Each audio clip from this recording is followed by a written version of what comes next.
hazy up there in between the buildings, a bit of purple sky. I can't believe it. 5:20 and I'm leaving work and it's, well, it was lightish. It was still light outside. It wasn't dark. The days are getting, what is it, shorter. See that car there? That's my thumbnail. There's a little snowman shaped like a penis on that car bonnet. Tassie tradition. Go up the mountain, make a snowman on your car, bring it back down from the mountain. So, yes, my thumbnail is actually that car back there with a penis-shaped snowman on its bonnet.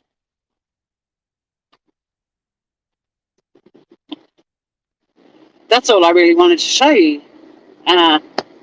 I could end the live now. No one even saw it as it happened. But look, it's not completely dark. Woohoo! That means that the days are getting longer. But I was reading about the heat wave in the UK. Holy shit, guys. Here we've got snow on the mountain. It's crisp. It's going to get down to 0 degrees Celsius tonight. That's 32 Fahrenheit.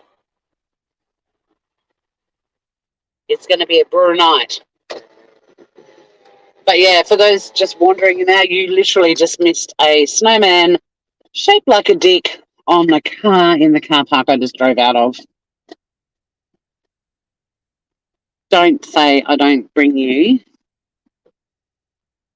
the best content. I honestly, since my arrival on YouTube in 2018, can honestly say I haven't seen anyone else show off a snowman shaped like a dick. So, you know, it was 4 years in the making. What's going on? We're not moving anywhere in a hurry. Oh, it's peak minute in Hobart. Look out. Hello, 3 lurkers, a lurkin and not speaking. I'm just so excited that it was light when I left the building. I mean, bring on spring, you know? Where'd I go?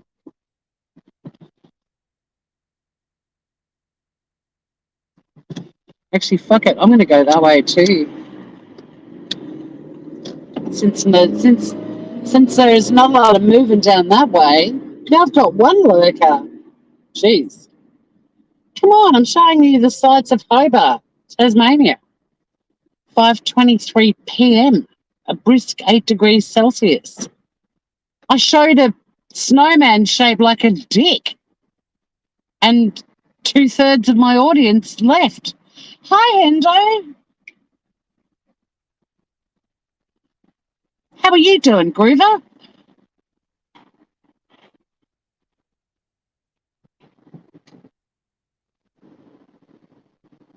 Sending lots of hugs. Thank you. I'm feeling them. Right back at you, Groover.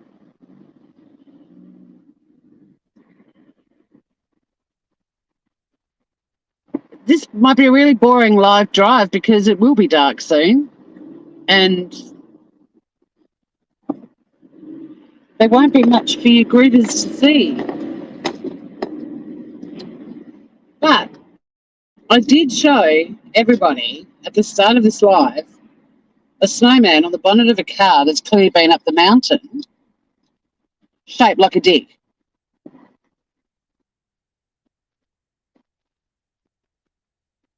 I'm still here, so as far as I'm concerned, I'm doing really well, Hendo.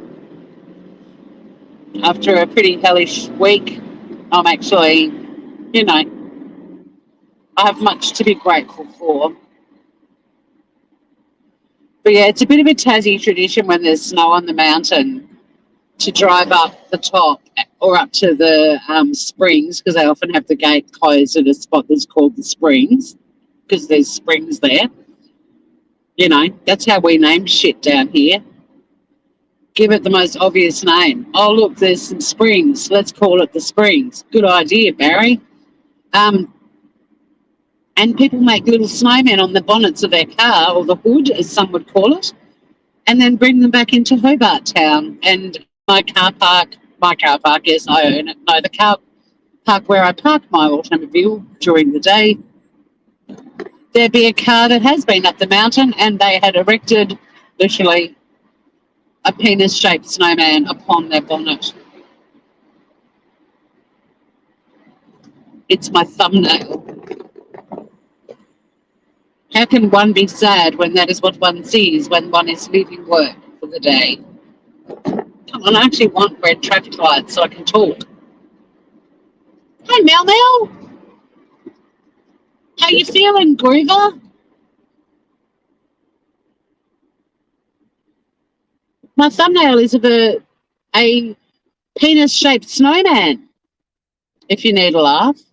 Oh, you've got the heat wave coming. Yeah, I saw on the news, on the news bulletin thing that pops up on my screen while I'm working, that the UK are really struggling in the heat. Well, if I hadn't have asked and you felt great, I would have been told off for that too. I'm sorry you're still feeling shit. What are you up to now? What day are you at? That's fucked, man. Hopefully the penis snowman will make you titter. Or, probably not guffaw, but maybe a little chuckle. It's a dick-shaped snowman. I can honestly say I don't think I've seen one on YouTube before. Not saying there wouldn't be one, but one on the bonnet of a car in Hobart Town? It's not a rare sight, but it's a special sight. Day 7. I hope you turn that corner soon. It's very, all of my friends who've had COVID have had very different experiences. But the one thing they've all had in common is that it's fucked, and then it's almost like a light switch gets switched off or on, and it's over. They've all said it. They feel like they're never going to come out of it, and then there's this switch that just goes, boop, and it's gone. They still might have some lingering issues, but the worst of it just switches off like a switch. Oh, no, shit. I won't be able to read chat for a while, but I just saw you think Josh has got it. Oh, I'm so sorry to see that. Poor little guy.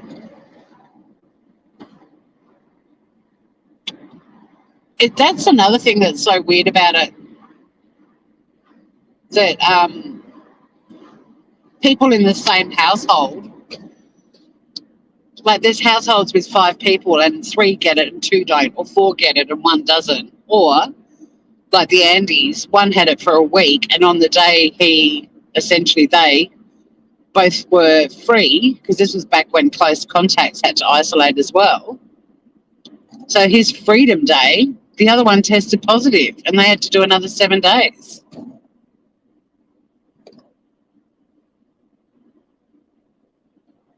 So one of them had 14 days in ISO.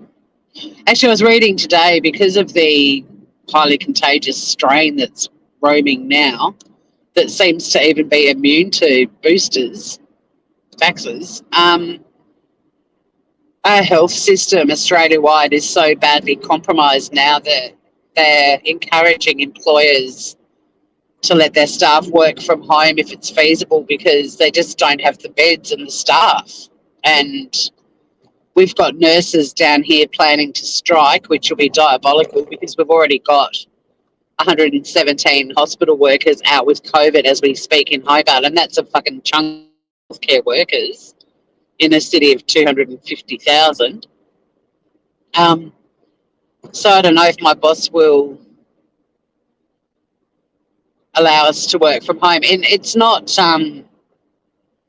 It's not for any other reason, but just to give the hospitals a break and to let them get on top of what they're dealing with and reduce the number of people rocking up to hospital with not just COVID, but with all sorts of things needing treatment.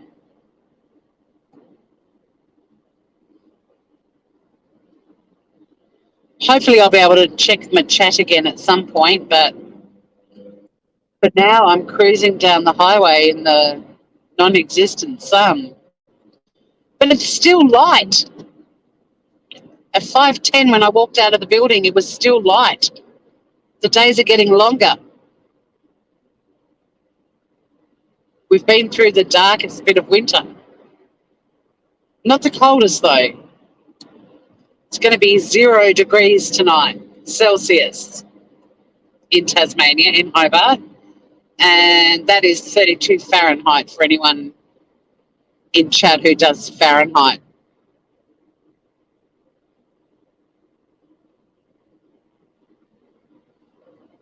Raymond, I don't know you, but hello. I glanced and saw your name, but I can't read your comment. Hopefully there'll be some crawly traffic. Because at some point this scenery is going to be just a pitch black screen as well. Not going to be much to see.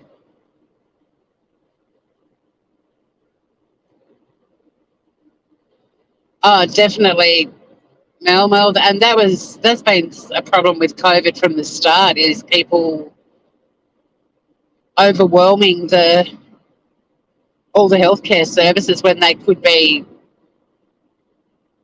at home, if they are actually positive, or they're not positive at all. Back when they brought in all the PCR stations and they were telling us where COVID cases had been, people were like, oh, fuck, I was there 3 days ago. I better get tested, even though no one that was COVID positive was there at the time they were. And they were clogging up the fucking PCR queues. And the people that had been booked in for appointments because they'd had a positive rash were being turned away, including my nephew, who had driven for over an hour one way on his second day of COVID, where he felt like death, only to be told they couldn't do it and he needed to return home. And he burst into tears and said, I've driven for over an hour. I feel like death, and I don't even know if I've got enough petrol to get home, because he wasn't allowed to stop at a petrol station. And luckily the girl took pity on him and did the PCR, and he was positive. But all these other fuckers were like, oh, someone in 4 suburbs over from me has COVID. I better go and clog up the line. I mean, it's like those ads on TV now for calling 000 when you've got a blown light bulb. Like, can you not? It's a scary time in terms of if people genuinely have major health concerns. Ambulances aren't getting to them in time because we don't have enough paramedics who are not unwell. And if they do manage to get to hospital, there's no beds for them. It's scary. But we've literally got developing country healthcare happening at the moment in this country. I will try to read chat at some point, Guruvers. But yeah, so there's a bit of a push for employers to let their staff work from home if it's feasible, just to reduce the number of people out and about that are catching this contagious motherfucker. And then hopefully the hospitals can get on top of things a little bit, because it's the start of this wave, not the end of it. And it's already fucked up, you know.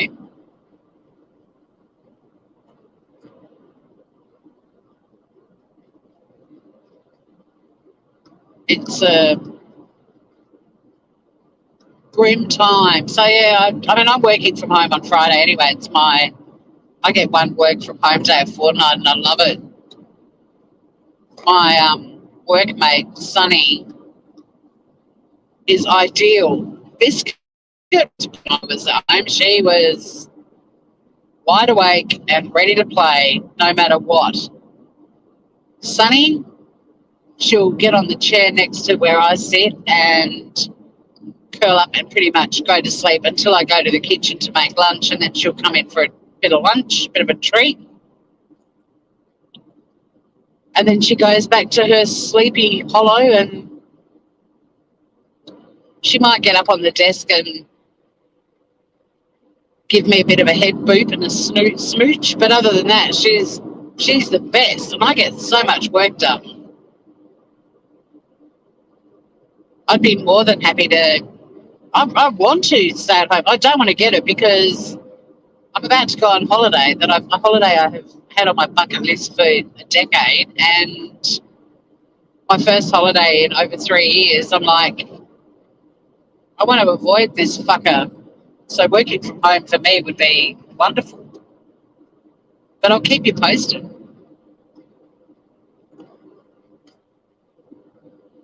Working from home for one of my colleagues is a fucking nightmare because it's school holidays. She's got 3 kids, animals, an annoying husband, all of that shit. For her, the office is a sanctuary. And look, to be honest, as far as an office building goes and the number of people in it, we've got a lot of big, wide, open spaces. We're not all in cubicles in a big room together. Like, there's lots of space. Everyone's got their own office. And if I take my lunch into work and don't go out to get a coffee or anything, the car park's right next to the building where I work. Like, it's pretty easy to avoid humans. Although I was just paying for my parking ticket, and this chick had the full-on fluey, snotty, gross cough. She didn't cough into her elbow. And I kind of walked through her cough, and I'm like, oh, fuck. Thanks for that, you fucker. Oh, are people going to let me over? This lane is ending. Let's see if we've got nice people on the road tonight. It's amazing how many people are really aggressive and they're like, I'm not fucking letting her over. Excuse me. Yep, I've got the aggressive fucker who's not letting me over. You're a cunt. Thank you to the car behind me. You're lovely. Wave to them and a finger to the car in front, and we're done. Oh, shit, is that how you got it, Mel Mel?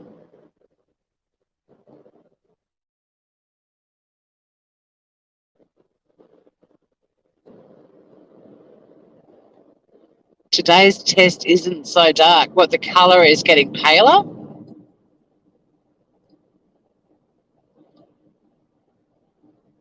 How come you did a test? Are you still testing even though you know you've got it?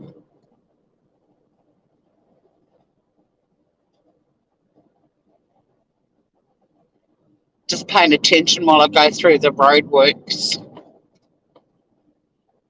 The windy bit.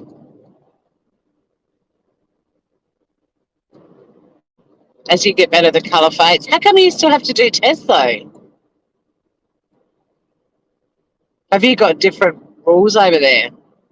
Because we're pretty much positive test, second positive test, you're isolating for 7 days, full stop.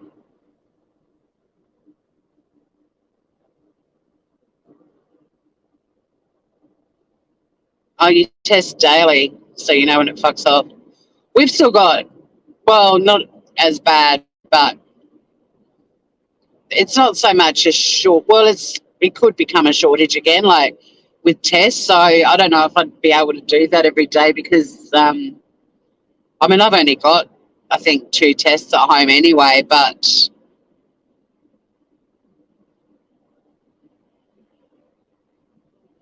the tests are a bit strained down here at the moment too. But here it's kind of like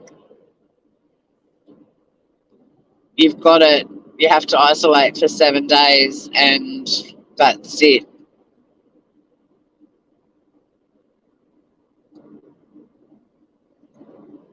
Well, if you've got a shit ton, you might as well use them. What sort are they? Are they the up the nostril, scrape some of your brain out, or are they the saliva ones?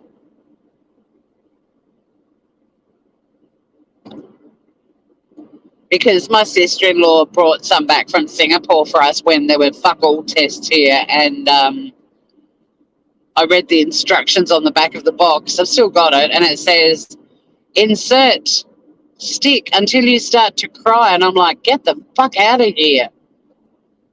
You printed that on the box? How inviting. Insert stick until you start to cry. That sounds delightful.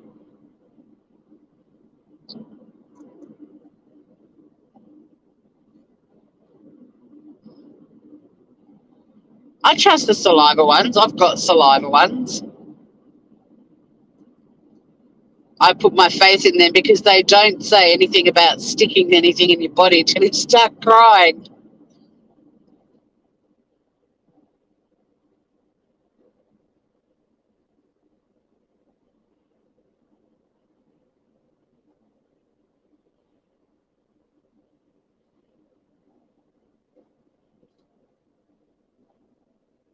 But yeah, I won't be upset if my boss is like, hey, you're happy working from home? Enjoy. I'll be like, thank you. Because we've got a dinner next week that was postponed because it was when COVID was running rampant the last time, because now it's running rampant again. And they postponed it. It's a Law Society dinner, and it's next week on the 29th. And my boss said to me today, hey, do you want to join us at the dinner? You're going to join us to come to the dinner? And I was like, I go on leave on the 3rd of August. The 29th is really close to the 3rd. And if I got COVID at that fucking dinner, and it's in a hotel, like a classy one, but, you know, COVID doesn't give a fuck if you're in a classy hotel or not. It can still live on surfaces and infect you. And knowing my luck, I'd be next to some coughing, spluttering fucker. I mean, I'm missing my best friend's mum's funeral tomorrow partly because of the COVID, because it's like guaranteed I'll get on the first flight to Melbourne and bang COVID, and then I'll be in isolation for 7 days in anywhere but my own home, FaceTiming her instead of being with her. So that was one of the many things that factored into me not going now. But yeah, I said to my boss, I'd be so pissed off if I had to cancel this fucking holiday because I go to some shitty Law Society dinner and get infected. So I said, nay. But after that conversation, I'm now, and I didn't initially think that way. It was only when it was her actually saying it's the 29th and me going, I go on leave on the 3rd, in my brain going, that's less than a week. That I was like, nay. But now I'm sort of thinking that conversation could be valid for the rest of the time I'm working until I go on leave, really.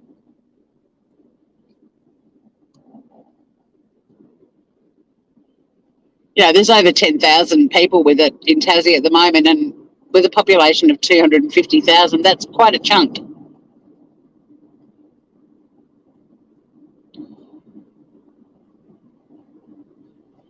No, they're not doing a stream because it's in a nature's chapel in a beautiful forest. Like, it's going to be very cold, but it's up in the Adelaide Hills. There's a part of a forest where the trees have grown in a way that it looks like a cathedral. And it was one of her favourite places. And so they're having it up there. And Georgie and I are not film, take photos of everyone and everything kind of people. But when I do get to Adelaide and see her, when she will need a friend, because at the moment you get surrounded by so many people and it becomes a bit of a blur. I mean, we had the most beautiful chat on Sunday night with this other friend of ours, and the three of us are super close, and it was beautiful. And she's very content with me not being there at the moment because there's just so many people milling around, and I said to her, you know, a lot of this time you just forget it, sort of becomes a blur, but then in about 4 weeks' time, when everyone's lives have gone on and your world has still stopped spinning, and you're like, why is everyone getting on with their lives? Why hasn't the world stopped spinning for them? That's when you need the friend to rock up. And she agreed. And we're both very happy with that decision. But also she said she doesn't mind if it even gets postponed again because of COVID, because, I mean, unless I got it when I arrived there and she got it as well and we had to isolate together for a week, that'd be fantastic. But not that either of us want to catch it, but, you know, so it's sort of, yeah, we'll see what we do. But no, and look, Leslie, wherever she might be out there, would want me to be there for Georgie when Georgie's really going to need friends and close friends around her.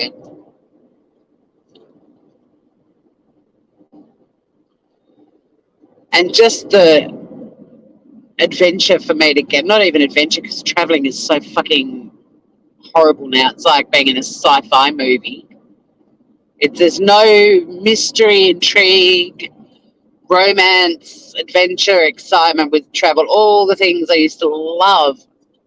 Even when I flew every fortnight with my job for 5 years, I never got sick of it, but that's gone. All of that amazing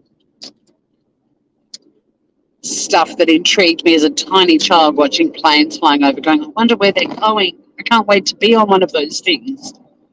That excitement's gone now. And I had to go on a nearly 12-hour mission to get to Adelaide. I can fly direct to Adelaide for 2 hours, but no, I would have been stuck in airports for massive chunks of time in Melbourne and Sydney and finally get to Adelaide. Tell me I wouldn't get COVID in one of those planes or one of those airports.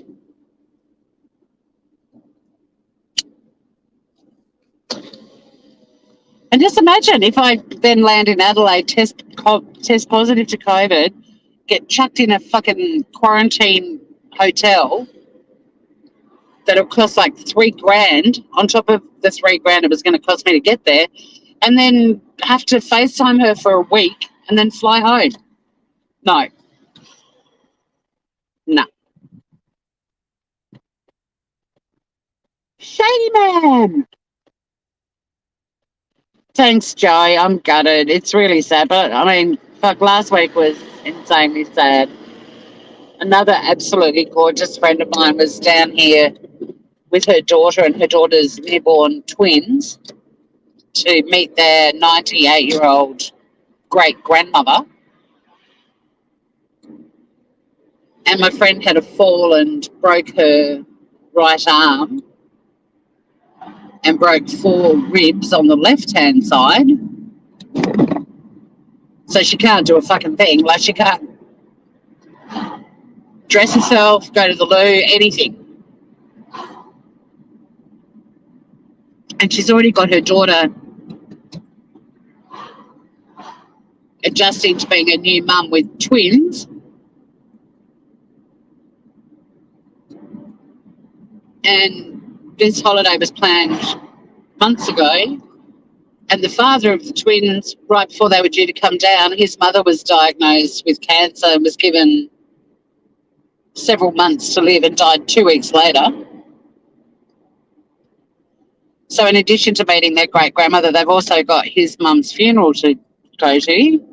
And then my friend fell over walking back into her mother's place after they'd been at the funeral and broke her arm and ribs. Because of the broken ribs, they had to do x-rays and an MRI, and they found cancer in her body. So last week was people I love very dearly, very close to me, at their most broken. But on top of that, other friends of mine that are incredibly close to me lost a friend in a very tragic way, and they were also devastated. Like, it was a very full-on week. But that's life, you know. We have the good weeks, then we have the bad weeks, and then we have the weeks that are just unbelievably intense.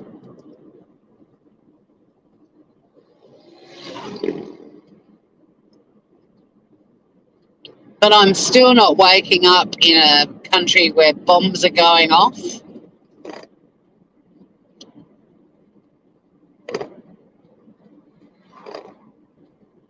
or where famine is ravaging where I live, or, you know, like,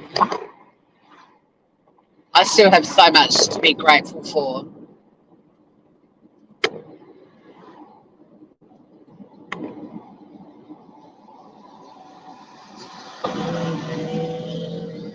Like this overtaking lane, I'm grateful for you.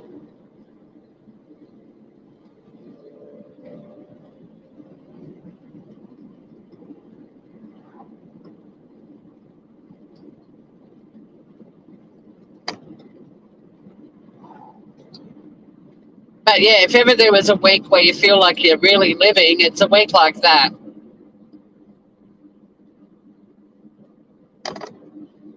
When you feel that deep, intense pain and sorrow, you also have felt that deep, intense love. So as fucked as it was also lots of conversations with people that I love deeply. And there's something beautiful about those people when they're the most broken. And it does make you feel grateful that you feel those intense emotions, because it means you love those people intensely as well.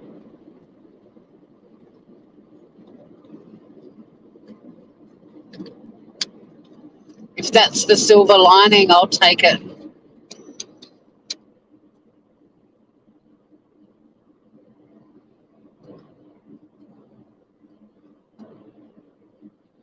But, you know, in the middle of all of that, an email arrived from Liz and I, and they're the ones that had a really difficult week as well. It's where we're going, and we had that in the middle of it all. So it was this little beacon of hope saying, you've got an amazing holiday coming up very soon, less than 3 weeks now. Let's start planning what you're going to do. And it was sort of perfect in a way, because we were able to choose things that will be good for healing and time out, but also some fun stuff, because, you know, life goes on. You've got to keep living for those who can't anymore. Hi to anyone that might have rolled on in. These lives are kind of useless for a lot of engagement, but I appreciate people coming in.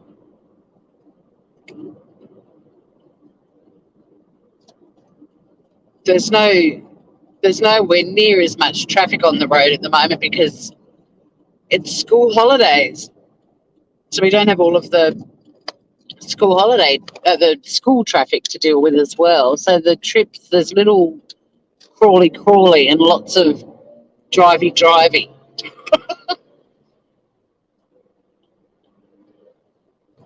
I'll chat in my car in the carport for a few minutes before I go in and feed Sunny Bum. But yeah, we've got a cold night coming, 0 degrees. Hey, Lee.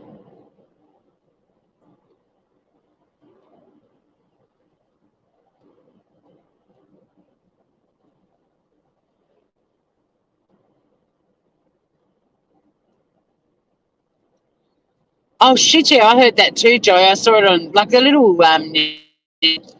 box pops up on my laptop down in the corner, and it was about the UK just not coping at all with the insane heat. I mean, there's 0 degrees tonight. I'm going to be fine because I've got new UGG boots and I've got an hoodie.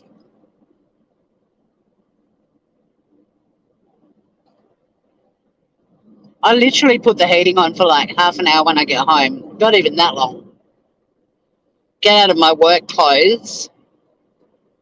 Well, no, I put dinner on in my work clothes and then get into my hoodie and my UGG boots, and I turned the heating off last night and it was a cold night. And I was toasty, and then I ate my dinner, and my body started to get hot because it was digesting. And I took my hoodie off, and I'm sitting there in like a long sleeve t-shirt and jammies, bare feet, because I was getting really hot. Without the heating on, going, this is great. So much love to everyone in the UK. Stay cool, groovers. And any of you in Australia, in the Australian winter, especially in the colder parts of Australia, stay warm. And the rest of you just stay groovy. Well, all of us stay groovy.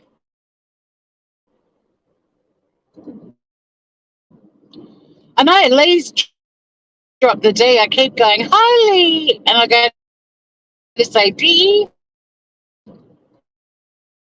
Like a D, thank you.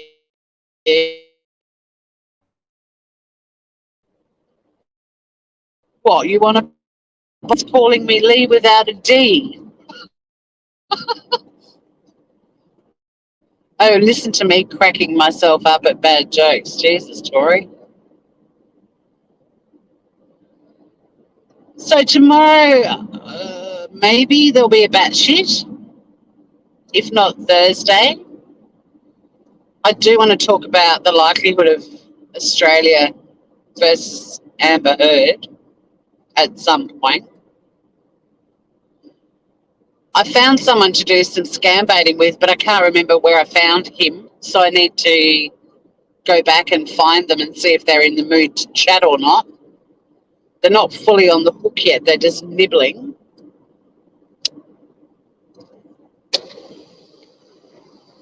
John's by the beach.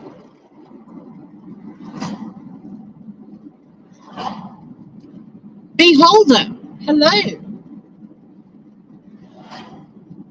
I won't be able to read your comments in lowercase till I'm home. Just so you know. Yeah, there's zero. I saw zero in your sentence. I'm assuming you're meaning 0 degrees. Yeah, look, I bought an hoodie. I wasn't going to buy into that thing.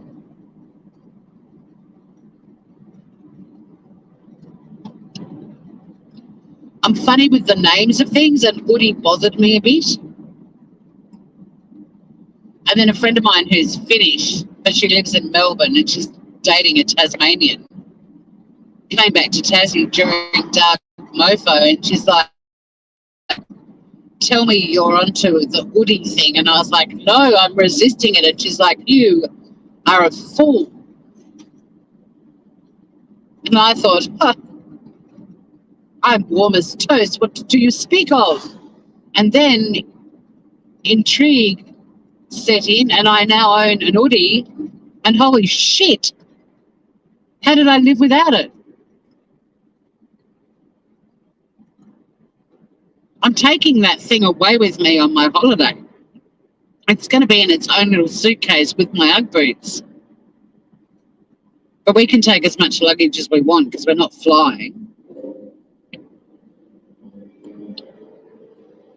But I have warned my travelling companions that there will be my usual suitcase and then a sidekick suitcase that will essentially have in it the hoodie and a pair of Ugg boots and not much more. There's no way they ain't coming with me. I'm not going on holiday in Tasmania without them. No. And if I ever travel again, I'll fucking wear them on the plane. I don't care.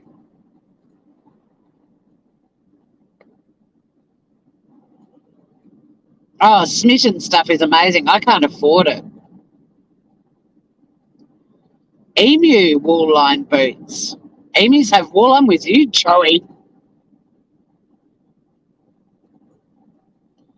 You've got a fluffy onesie. Yeah, I didn't do the onesie, but I'm so into the hoodie. We're going to Sapphire for 2 nights. And my new Ugg boots I have deliberately not worn because my old ones are fine. I've bought new insoles for them and they're snuggly too. But I haven't worn the new Ugg boots. They're going to be debuted at Sapphire, not in the restaurant. But back in my bet they will be. Emu brand of UGG. There you go. I mean, emu chicks are fluffy. Tell me they're not shearing emu chicks to make UGG boots.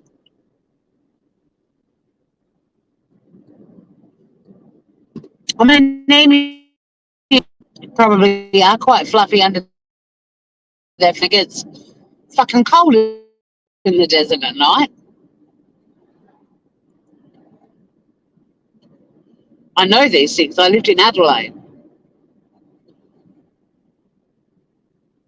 See ya, beholder. You're not stupid. Oh, emu brand. But so there's not actually emu fluff in them. Well, I could afford Smitten if I wasn't going to Sapphire Jewels. That's the thing. And it's 3 years of saving my normal holiday money that's allowing me to do Sapphire's a bargain because I would have probably spent 30 grand in the last 3 years if I had been able to go overseas. So I look at it as a budget holiday.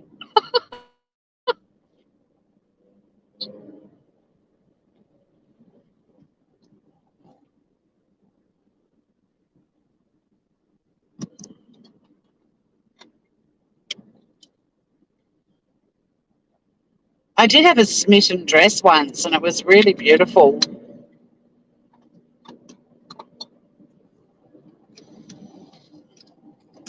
And I sold it to put towards my Sapphire trip. No, I'm kidding. I didn't, but I would have if I still had it. I don't actually know what happened to it. It's one of those weird bits of clothing that I had and loved and wore to death, and then one day it just wasn't anywhere where I was. And I had clothing stolen off a clothesline once, and I don't know if it was nicked off the clothesline or what happened to it, but I did once go, when I went to Fiji, that's scary, people walking up a dark street without any fucking, like normally they turn the torches on their phones, but no, not them. And they were kind of all on the street. That was scary. Um,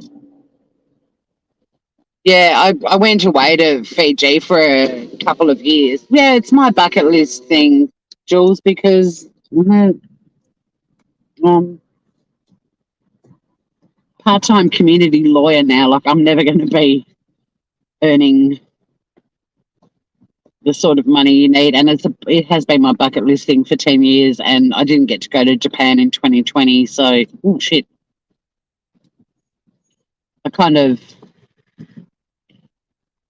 it's now or never, because I certainly won't be able to save money like that to go anywhere like Sapphire again. So it's a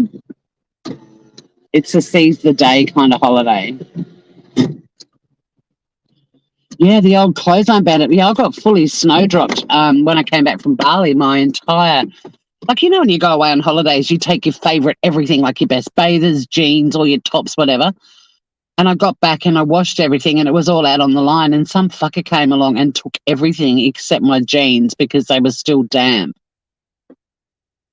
And then over the years, I'd spot bits of my clothing at markets at Salamanca, like stalls selling clothing, and I'd be like, I know for sure that's my skirt because it was a one-off and I could do nothing about it. 2 nights we're going for, Jules.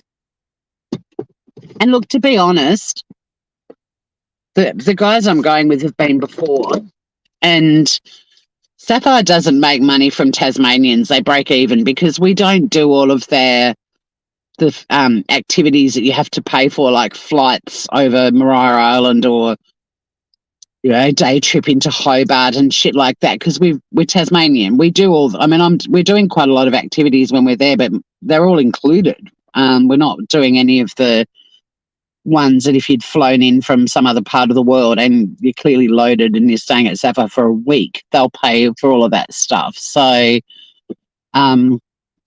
and the boys have said, like, once you add up the what it would cost for the degustation dinners both nights, the lunches, which are incredible, the breakfast, the food they bring to your pavilions, the open bar that you've got in your pavilion, the toiletries, the actual accommodation itself, all the activities. The only thing I'm doing that I'm paying for is the spa treatment, and you get $150 credit to use as well. And so I went, fuck it, I'm doing the $280 treatment, which I would never pay for, but it's 2 hours. It's like a hot stone massage and this facial at the end. But once you take the $150 off, $130, I'm like, that's a bargain.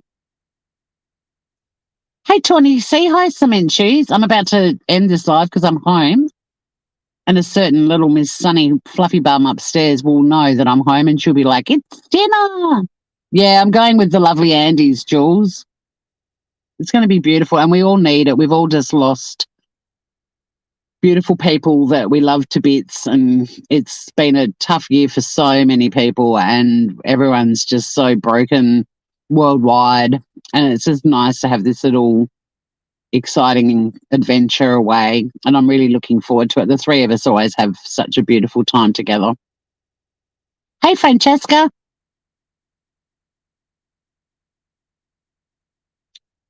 Like, there's 16 of you now, and I'm about to log off because otherwise I'll freeze in my car. 5 minutes. But I'm putting the heating on in my car.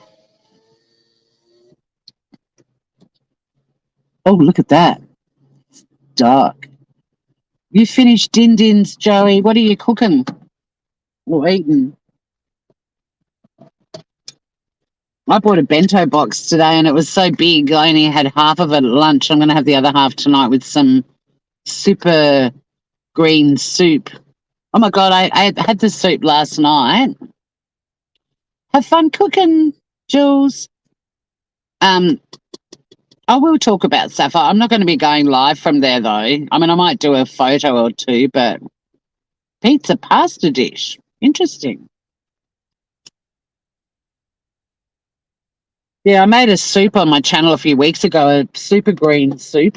So it's all green veggies and it's really yummy, and you can garnish it with, yogurt or sour cream or whatever, but I literally just had the soup on its own, and I put the bowl on this little table next to where my big armchair thing is, and Sunny has never licked a bowl or anything like that, but I went to the loo and I came back and she was loving, I mean, there wasn't any left in it, it was just a little bit on the edge of the bowl.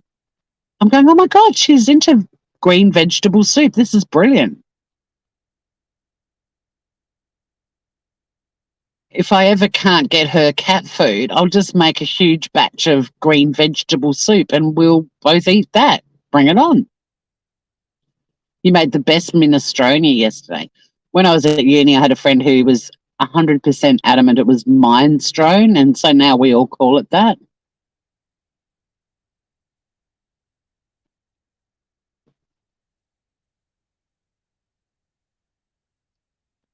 Oh, I've got a little vent before I end this live. If I hear one more young person say, oh my God, I literally died, I am going to punch my radio or my laptop or my TV or wherever that person is saying that. I cannot handle it. I mean, of all the things over the years, like whatever used to really, it's all good, does my head in, because it is never all good when somebody says that to you. But the one that really flips my tit is literally, and the misuse of it.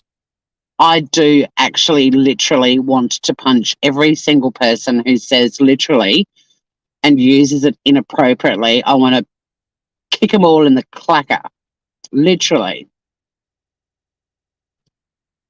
How did that happen? How did that word get redefined so badly? Like, of all the words, it's literally the greatest grammatical abomination of my lifetime.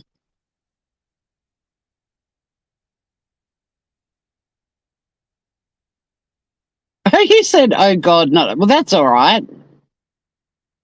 I'm kicking him in the clacker. It does my head in. I literally died when he said that to me. No, you didn't, because you're alive and you're telling us. You fucking idiot. Stop it. But of all the words, like, that's what really annoys me about it. It's like literally about things that are literal. And they talk about shit that isn't literal and use literally in front of it. And I just want to literally kick them in the fucking literal penis or vagina or clucker, whatever. Whatever. That used to really annoy me. But literally, oh my God, stop it, people. Not any of you people. Maybe they died and came back to life. And they go, oh, I literally ate the entire contents of the refrigerator. Did you? Did you? Really? You literally ate the entire contents, well, including all the shelves and the crisper container and all the mechanics at the back of it and the cord. Well, that's not in it. The light, even if it didn't work. Like, you literally ate the entire contents of the fridge. No, you didn't. You fucking liar. When I hear people say that, that's what I say. I heckle them. I'm like, no, you didn't. You fucking liar. You literally are a fucking liar. Oh, it's so annoying.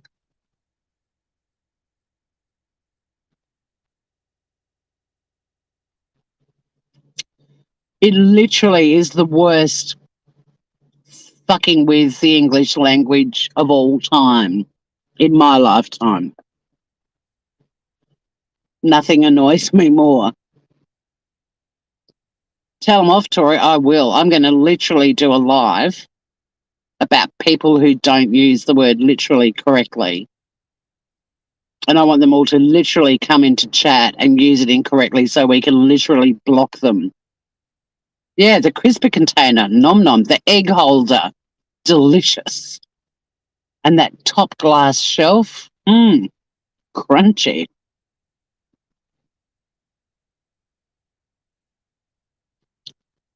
And even if they're just even if they're saying it in a way they're just talking about the food, they still didn't literally eat everything in the fridge because nobody eats that half-used jar of curry paste right back at the back of the fridge that expired 9 years ago. Nobody eats that. You find that and you go, fuck. 1987? What the hell?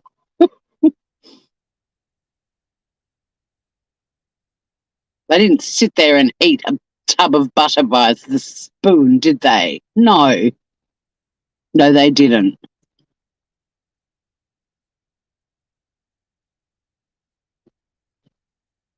I'm finishing my bottle of water and then I'm ending this live. They are literally bullshitters. Each and every one of them. And my God, I'm going to ream them. That's what my live will be. I'm going to start doing lives that are just about, like, if anyone mentions something that annoys them in chat, I'm like, right, that's our next live. We're going to talk about people who, one topic at a time. And literally is going to be the first one, literally.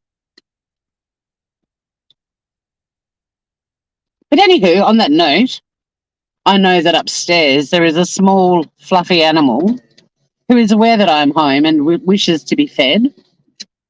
I also want to get inside and make my house nice and snuggly because, 0 degrees, it warrants that attention. Thank you, everyone, for hanging out with me. Sorry for anyone who came in and I didn't get to see you come in and say hello to you personally, but I know you would have got a little welcome in the chat. And UK, we're sending all the cold air from Tassie your way. We hope it helps. Hang in there, groovers. And until next time, You literally are the best community on YouTube. I will see you all again very soon.